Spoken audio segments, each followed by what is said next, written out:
জয় রাধে। আমার ভাইয়ের মতো কি ভাই আছে? ভাই পাঁচটা ভাই জন্ম নিলেও হয় না।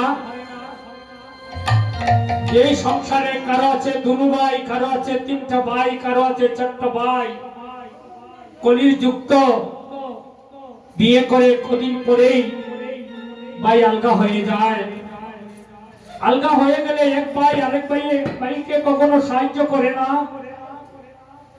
কিন্তু কোথাও থেকে এসে যদি ভাই যদি শুধু জিজ্ঞাসা করে আরেক ভাইকে যে ভাই তুই কি পেয়েছিস, এই কথাটা জিজ্ঞাসা করলে ভাইয়ের মনে বড় শান্তি পায়। কোন ভাই যদি বিদেশে যাত্রা করে তার টাকাটা ভাইকে দিতে হবে না, ফোন করে যদি শুধু জিজ্ঞাসা করে ভাই তুমি কেমন আছো, ভাই শান্তি হয়ে যাবে। লীলার চলে চল করে জগৎকে শুধু শিক্ষা দেবার জন্য ভগবান এ সমস্ত লীলা করলেন। তো এবার পথের বলাই রাস্তা ছাড়ছে না। বলরাম মনে মনে ভাবলেন সে যখন রাস্তা ছাড়ছে না, তার সাথে এবার যুদ্ধ করতে হবে। কেমন যুদ্ধ? যুদ্ধটা হলো মল্লযুদ্ধ। তো মল্লযুদ্ধ করতে হলে সর্বঙ্গে দুলু মারতে হয়। সর্বঙ্গে দুলু মারতে লাগলে এদিকে সূর্যদেব মনে মনে ভাবলেন আমি তার পিঠের উপর ছায়া দিয়েছি বিদায়, কৃষ্ণর সঙ্গে বলরাম এত কষ্ট পাচ্ছেন, না না আমি অপরাধী হয়ে যাচ্ছি। সূর্যদেব তার ছায়াটা সরিয়ে নিলেন। যখন তার ছায়াটা সরিয়ে নিলেন, সাথে সাথে বলরাম সখার ছায়াটা দূরে সরে গেল, আর তার সাথে যুদ্ধ করতে হলো না। আরে শশী সে কর কহে হলো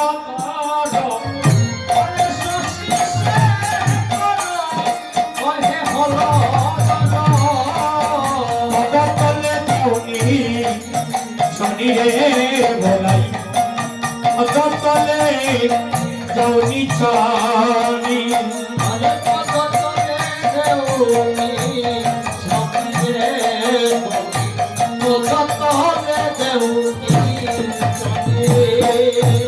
আমার ভোলাই সিংহা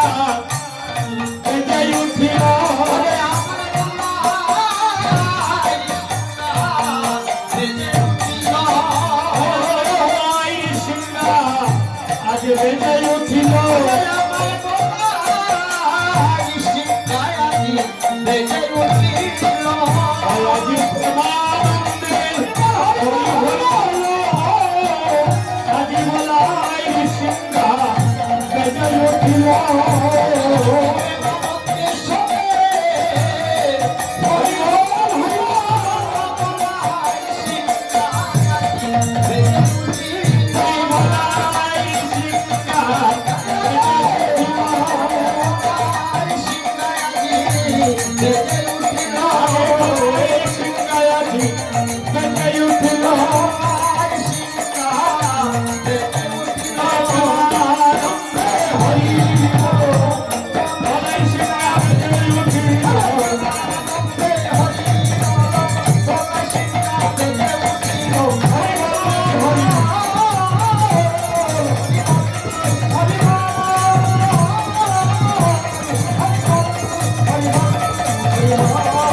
ঠিক করে দাও বংশ হয়ে গেছে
বেলা তো অনেক হয়েছে শ্রীরাম সখা বলরাম সখা মনে মনে ভাবলেন কানাইকে নিয়ে আজ গোষ্ঠক ধরণে যেতে হবে তাই গোষ্ঠক ধরণে যাওয়ার জন্য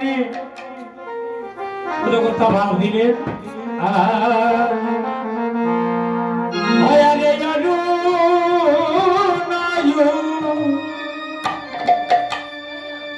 দয়া বেলা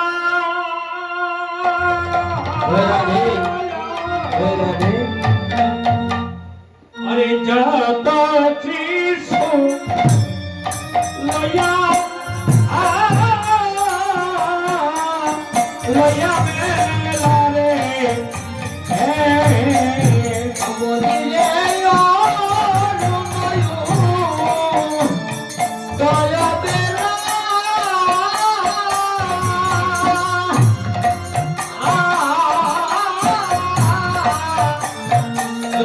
শিশু লইয়া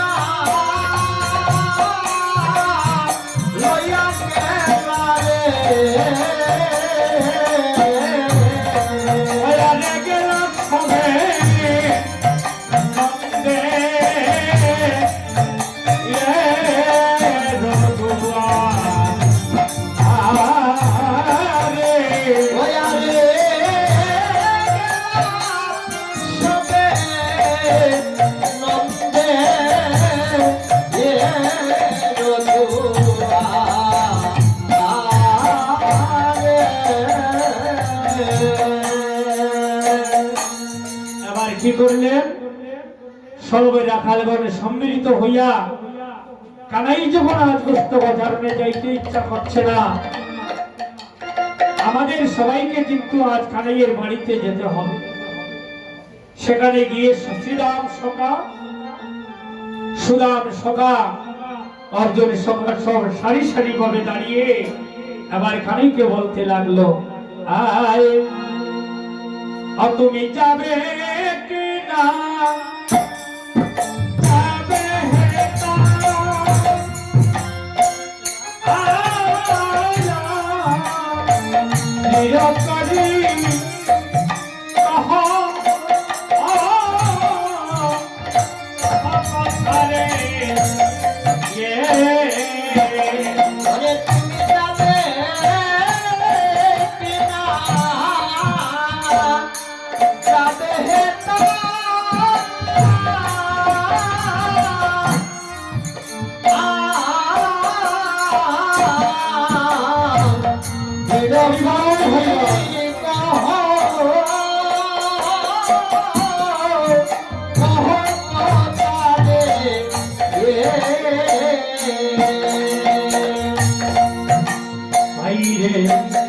বলরামের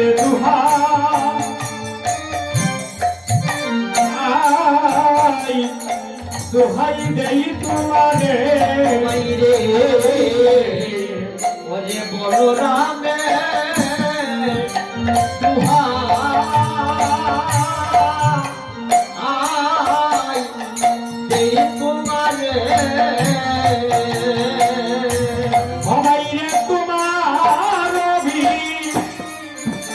অবিলম্ব দেখি ওরে আমার জীবন কাহাই তোমার বলরামে দাদা পথে পথে থাকি রে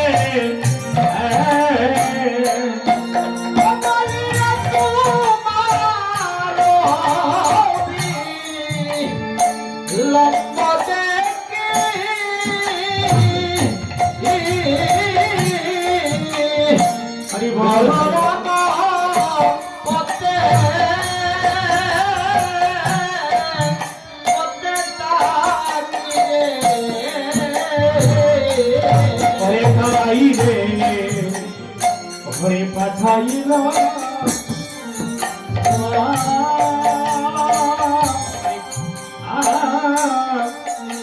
তোমায় আনিবারে আহারে পাঠাইল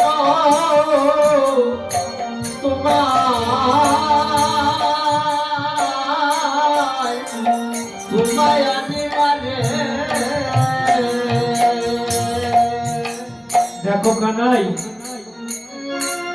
তুমি আজ কি কষ্ট গোচরণে যাবে না? তোমার জন্য বলরাম দাদা রাস্তার পানে বসে আছে, তুমি আর দেরি করো না, তুমি তাড়াতাড়ি চলো। তো কানাই তো আজ আর রাখাল সঙ্গে কোনো কথা বলছে না, চুপ করে বসে আছে। যখন চুপ করে বসে আছে অর্জুন সখা শ্রীরাম সখাকে বললেন, শ্রীরামে রে, কানাই আমাদের সাথে আজ আর কোনো কথা বলবে না। আমার মনে হচ্ছে কানাই আমাদের সাথে কথা বলছে না কেন জানিস? প্রতিদিন কষ্ট গোছানে গিয়া আমরা যে কানাইয়ের খাদে কত চড়ি রে, কানাইকে কতই অমর্যাদা করি, তাই বলে হয়তো কানাই আমাদের উপর রাগ করে বসে আছে। কানাই আমাদের সঙ্গে আজ কথা বলবে না। শ্রীরাম সখা বলছে, বাইরে অর্জুনের সুদাম, আমরা জানি ভগবানের কাছে সতই অপরাধ করিলে অপরাধ থেকে মুক্তি পাওয়ার একমাত্র উপায় তুমি আমাকে ক্ষমা করে দাও। সবে রাখাল ঘরে সারি সারি ভাবে গিয়ে কানাইয়ের পদতলে পড়ে বলছে, জীবনে কানাই রে, যা অন্যায় করেছি এমন অন্যায় আর আমরা করবো না রে। আর কোনদিনই তোর কাজে চড়বো না, তোকে আর অবজ্ঞা করিব না। তুই আমাদের সকল জীবনের সকল অপরাধ ক্ষমা করে দে। যদি রাখাল ঘরে চলে যায়, তাহলে কানাই ভাই খাকে নিয়ে গুষ্ঠ গোছানো যাবে, আর জগতে সত্য ভাব আর থাকবে না। জগতে সত্য ভাব আর থাকবে না। তাই এবার কানাই রাখালগণকে জড়িয়ে ধরে বলছে, আরে শ্রীদাম, আরে সুভাষ, আরে সুদাম, তাহলে আমার কথাটা শোনো। আয় আরে কি করিব রমায়ারে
আমার মাকে না বলি আমি, আমি যদি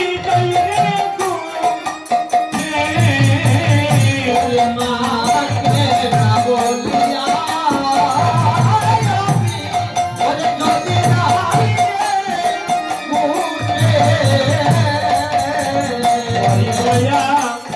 আমারি মা পরিব সংখ্যা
আমি যে তোদের সাথে গুটি যাব, আমি কেন কথা বলছি না জানিস?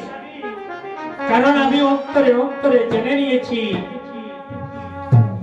আজ আমার মা আমাকে আজ কখনো গুটি যাইতে দেবে না। শ্রীরাম বলছে, ওরে জীবন কানাই, তুই তোর মায়ের মনের কথাটা কেমন করে জেনে ফেললি, কেমন করে জেনে নিলি? কানাই বলছে, শ্রীরাম রে, এই বিশ্ব জগতের মাঝে, এই বিশ্ব চরাচরে আমি তোমাদের জানি, আমি তোমাদের চিনি, কিন্তু তোমরা আমাকে চিনো না। তোমরা আমাকে জানো না, আমি অনন্ত কোটি বিশ্ব ব্রহ্মাণ্ডকে জানি, কিন্তু বিশ্ব ব্রহ্মাণ্ড আমাকে জানে না। আমাকে কেউ কারো মনের কথা জগতে আমাকে কেউ কোনোদিন বলতে হয় না। আমি যদি অন্তর্যামী ভগবান হই, তাহলে অনন্ত কোটি বিশ্ব ব্রহ্মাণ্ডের এত কোটি মানুষের মনের কথা আমি অন্তরে অন্তরে জেনে নিতে পারি। আরে বাইরে সীতা, তোমাদের সাথে কেনার সে আমার আসার কথা ছিল না, কিন্তু তোমরা যুগি যুগ ধরে কত তপস্যা করেছিলে, কত সাধন করেছিলে। আমি অনাদিরাদি গোবিন্দ আমাকে একটি বাড়ির মতো সক্ষ প্রেমে লাভ করার জন্য আমি এই যুগে এসেছি, কেবলমাত্র তোমাদের মনোবাসনা পূর্ণ করিবার তরে, আর কেবল সক্ষ প্রেম আস্বাদন করার জন্য। তোমরা যে আমার কাঁধে ছড়ো, কতই অবজ্ঞা করো আর অমর্যাদা করো, এটাই হলো আমার রাখালগণের সাথে খেলাখেলি। রাখাল নিয়ে জয়রাদেব একটা সময় বাড়ি রাখাল নিয়ে, সেটা হলো আমার সক্ষ প্রেম আস্বাদন করা। আমি ওটা তোমাদের নিয়ে কেবলমাত্র সক্ষ প্রেম আস্বাদন করি। রাখালগণ বলতে লাগলো, আয় আরে জানি রে তোর মায়ের প্রেমে কত ভালোবাসে,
তোর মায়ে যেভাবে ভালোবাসে, এভাবে তো তোর মাকে মায়ে তোকে মারেও।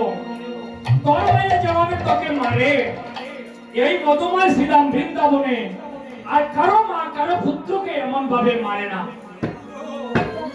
তাহলে তোর মায়ের তো আর ভালো হলো কি করে বল? এই বিশ্ব চরাচরে তোর মা তোকে যেভাবে মারে, এই বিশ্ব চরাচরে আর কারো মা কাউকে যেন মারে না। এবার কানাই বলছে, আরে বাইরে সীতা, বাইরে শ্রীরাম, তোমরা বলছো আমার মা আমাকে মারে। আমার মা আমাকে কেন মারে তোমরা কি জানো রে? আমার মা তো আসলে আমাকে মারে না। আমার মা যখন আমাকে মারতে ইচ্ছা করে,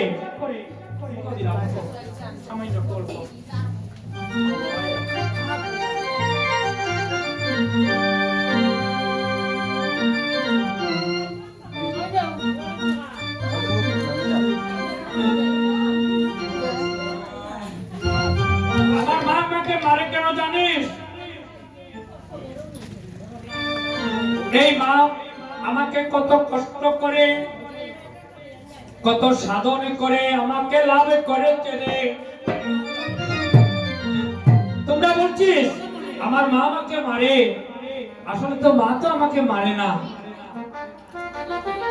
যখন দেখি আমার মা আমাকে মারার মতো একটা ইচ্ছা করছে, তখন আমি আমার ইচ্ছা করে আমি মায়ের মনের বাসনা পূরণ করি। মা যখন লাঠি হাতে নিয়ে আমাকে মারার চেষ্টা করে, আমি ইচ্ছা করে মায়েরকে নেই। মা যখন আমাকে ধরার ইচ্ছা করে, আমি ইচ্ছা করে মায়ের হাতে ধরা পড়ি। আমি যদি ইচ্ছা করে মায়ের হাতে ধরা পড়ি না, মা কখনো আমাকে ধরতে পারবে না। তাই শ্রীরামকে বলছে, বাইরে শ্রীরাম আয়। আরে আমার মাকে মন্দ বলিস না রে, আমার মাকে মন্দ বলিস না হে। তোমরা মন্দ বললে বলে আমাকে বলো, বলো আমার মাকে মন্দ বলিস না রে। আমাকে মন্দ বললে আমাকে বলো, আমার মাকে মন্দ বলিস না হে। আরে শ্রীরামে মন্দ বললে বললে আমাকে বলো, মাকে মন্দ বলিস না রে। আরে সীতা মন্দ বললে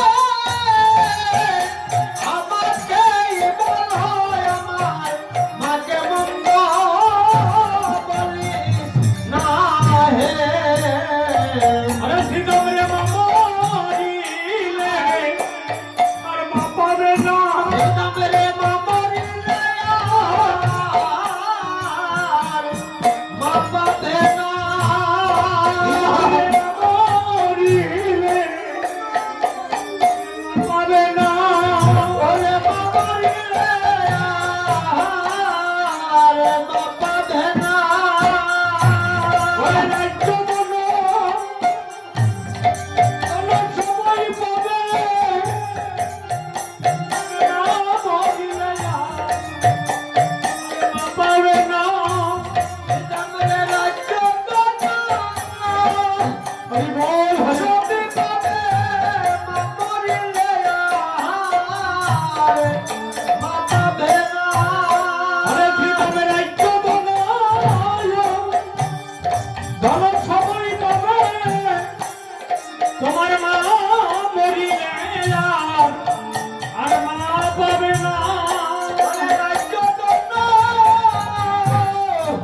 সবে পাবে মা মরিলে আর মা পাবে পাবে না।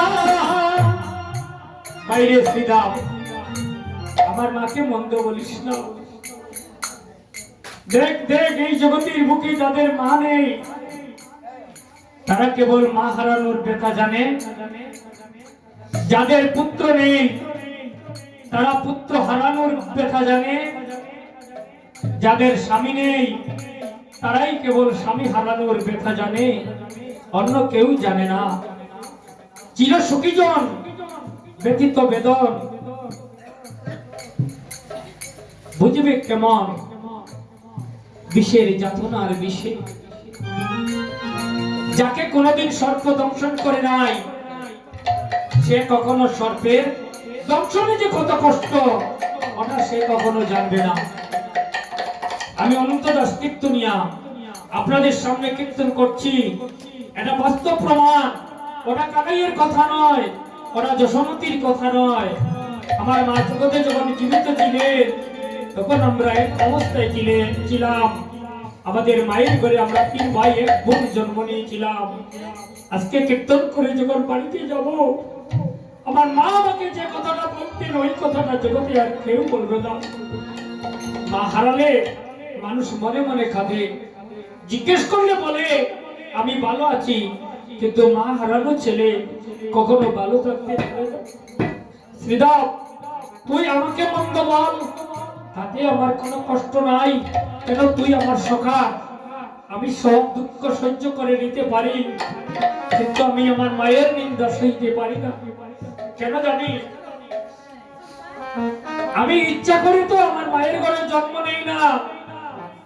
এই জগতে মা যশোমতী হয়েছে, কিন্তু আমার মা কত হাজার হাজার জনম কত কষ্ট করেছে আর কত সাধন করেছে রে।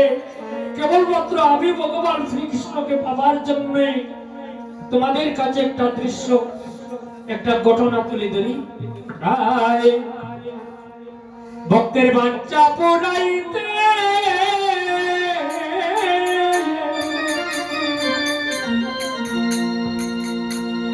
রে গলক হইতে গলক কেরে না দৌড়াতে ভক্তের বাঞ্ছা পুরাতে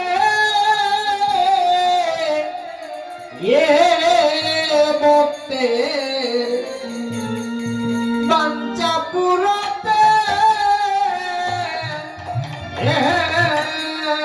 হরিবল ঝরাবে গলক হতে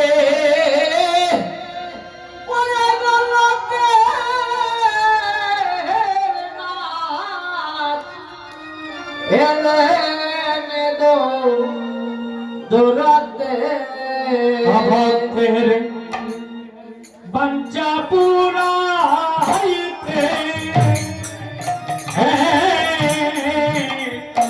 হরে গলক হবে গলকের না এবার দৌড়াতে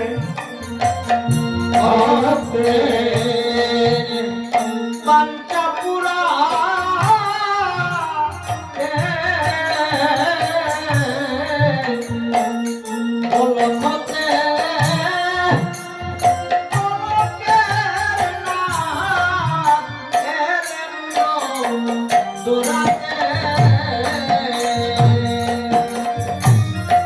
ওরে সজে তবে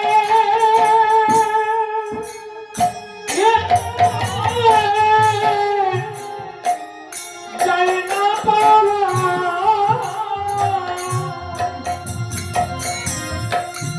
ওরে পাইলে হয় গো কাঁদিতে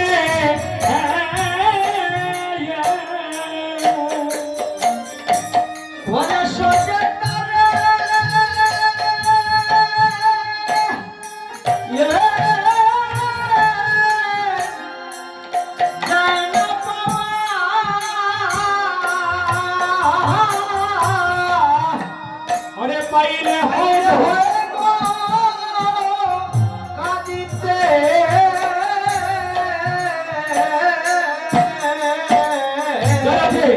গলক হইতে গলকের না এনে দৌড়াতে বাঞ্ছা পুরা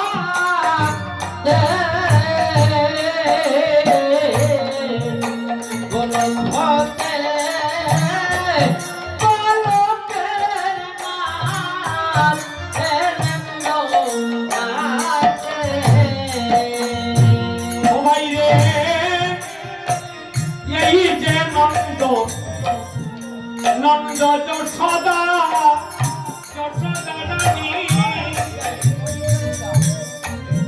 ভাইরে পূর্ব জন্মে জন্মেছিলেন তারা ব্রাহ্মণারে ব্রাহ্মণী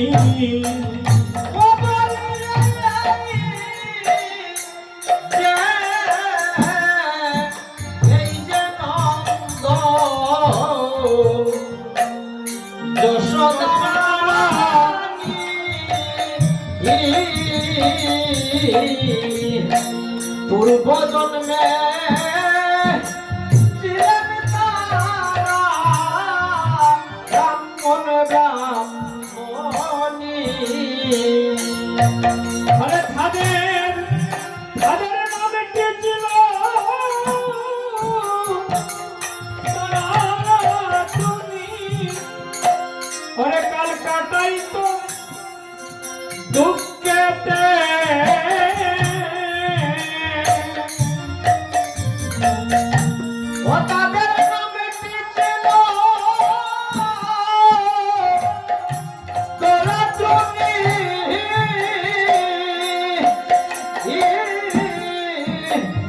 ওরে কালে কাটাই তো দুঃখেতে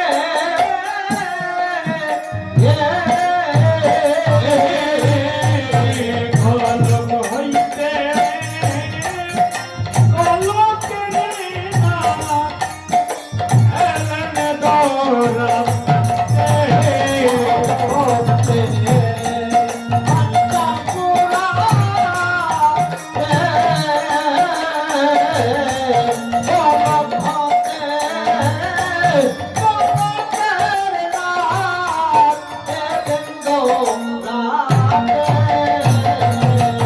সবাই যে একদিন অতিথি বেছে বেছে এলেন রায়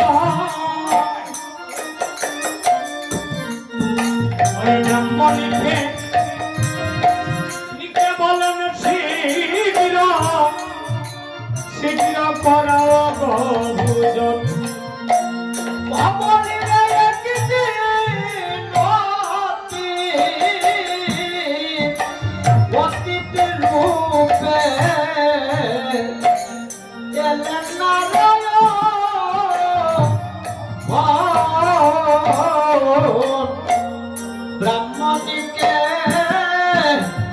বলে শীঘ্র হরিবল হরিবল আরে আমি কি দিয়ে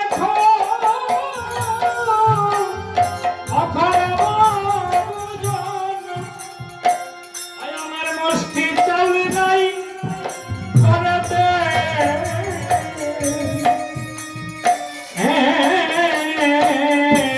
হরিবল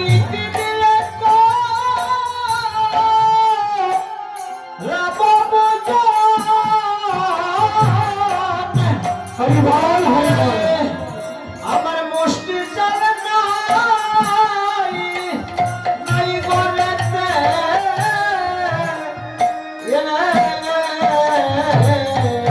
কলম হইতে কলকের নাথ এলেন দৌড়াতে।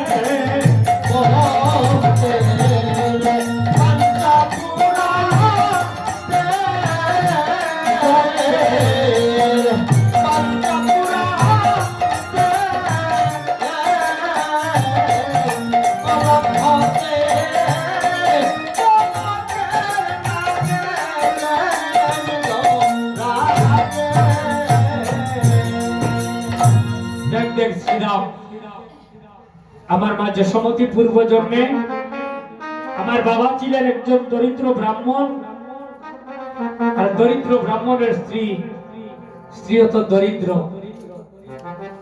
এমন একদিন অনাদির আদি গোবিন্দ নারায়ণ এসেছিলেন আমার মায়ের ঘরে। আমার বাবা তখন বাড়িতে ছিলেন না, বাবা ভিক্ষাতে ছিলেন। এমন সময় বৈকুণ্ঠপতি নারায়ণ এসে বলছেন, মা আমি একজন অতিথি, আমি বড় ক্ষুধার্ত, আমাকে কিছু খাওয়াও। মা বড় নিরুপায় হয়ে গেলেন। যদি অতিথি ঠাকুরের সেবা না হয়, অতিথি বিমুখ হলে ধর্ম যায় মানসান্তলে, গোষ্ঠী শুদ্ধ যায় নরকে পত। গোষ্ঠী শুদ্ধ নরকে গমন হয় অতিথি একজন বিমুখ হলে। তাহলে আজ যদি অতিথি সেবা না হয়, এই জীবনের কোনো দাম নাই। আর অতিথি সেবা দিতে হলে যে সমস্ত দ্রব্যের প্রয়োজন, এ সমস্ত দ্রব্য তো আপনার ঘরে নাই। কি করলেন নিরুপায় হইয়া? সেদিন আমার মা কি করেছিলেন জানিস? অতিথি ঠাকুরকে একটা পিড়ি দিয়া বলেছিলেন, অতিথি ঠাকুর আপনি কৃপা করে ওখানে বসে পড়ুন, আমি দেখি আপনার একটা সেবার ব্যবস্থা করতে পারি কিনা। সেদিন আমার মা ব্রাহ্মণী ঠাকুরানী কি করেছিলেন জানিস? আয় অবাইরে হাতে গেলে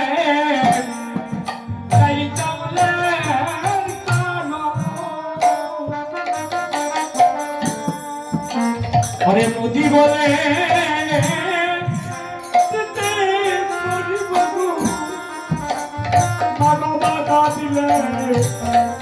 তিরস্কার